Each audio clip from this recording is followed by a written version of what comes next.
ibiddi eessaa akka ka'e hin beekamin samii biyya keenya irra saffisaan gasaggasaa gara Keeniyaatti tare.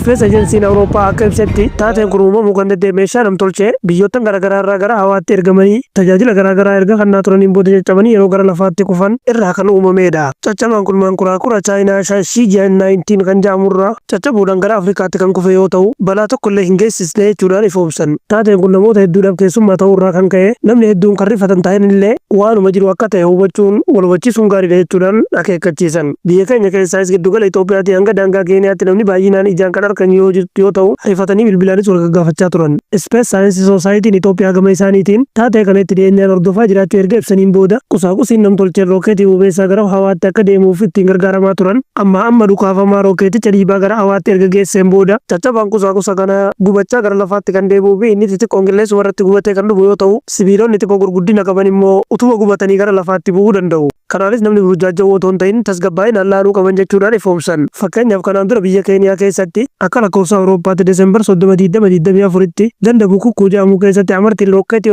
wal qabsiiftu ulfaatinni isii immoo kiloogiraama 500 mizaanuu dandeessu sibiilli guddaan isin argitan kun kufee ture. Haa ta'u malee lafa duwwaa irratti waan kufeef miidhaa kamiyyuu hin geessine. Caccabaawwan miiliyoonaan lakkaa'aman gara lafaatti kan kufan ta'anillee yeroo baay'ee bahara irratti waan kufaniif uummanni ijaan arguu waan hin dandeenyeef taateen akkasii isaaniif haaraa ta'uu malu. Walumaa galatti taateewwan uumamaas ta'ee namtolchee yeroo argan oolana miidiyaa hawaasaa irraa deemu dhaggeeffatanii burjaajawootuu hin taane namni kamiyyuu tasgabbiin ilaaluu qaba. Anis kanatti dabaluun akka dhaamsaatti kan isin beeksisu tokko kirikira salphaadhii kan Itoophiyaa mudate sababa godhachuudhaan bala jennee kan nuti dheessinu kan nutti fidu caalaa nuti ofii keenyaaf kan rifaatuudhaan ofitti finnuutu irra hamaadha jechuu barbaadeeti. Xumureen jira guyyaatti aanu viidiyoo biraatti akka arginuuf sabiskiraayib gochuun dagatina akkasumas viidiyoo yoo isinitti tolle laayik godhuu yaada qo'annaa komentiin barreessuun dagatina horaa bulaa.